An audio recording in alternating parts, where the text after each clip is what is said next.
अमिताभ बच्चन ने कौन सी भोजपुरी फिल्म में निरहुआ के साथ किया है काम? क्या है खबर या है बेखबर? चैनल को सब्सक्राइब कर लीजिए। आइए जान लेते हैं पूरी जानकारी। अमिताभ बच्चन हिंदी सिनेमा के अलावा भोजपुरी फिल्मों में भी नजर आ चुके हैं। बेहद कम लोग जानते हैं कि बच्चन साहब ने एक करीबी शख्स की वजह से एक नहीं तीन भोजपुरी फिल्में की थी। यहाँ तक कि उनमें एक फिल्म में जया बच्चन भी बतौर को एक्टर उनका भरपूर साथ दिया था।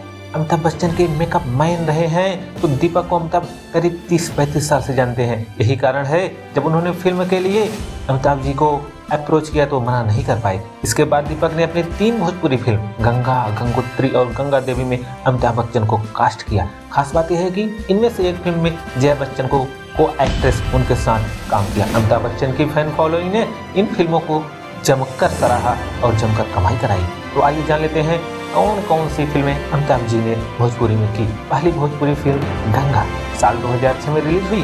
गंगा अमिताभ बच्चन की पहली भोजपुरी फिल्म थी। इसमें अमिताभ का किरदार ठाकुर विजय सिंह का है। वहीं हेमा मालिनी ठाकुराइन सावित्री के रोल में नजर आई।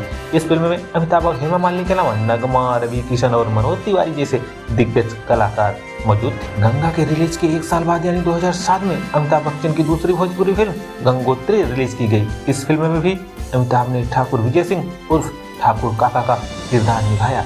फिल्म में उनके अलावा मनोज तिवारी, भूमिका चावला और अरुणा ईरानी जैसे स्टार नजर आए। इस फिल्म ने भी भोजपुरी इंडस्ट्री में रिकॉर्ड कायम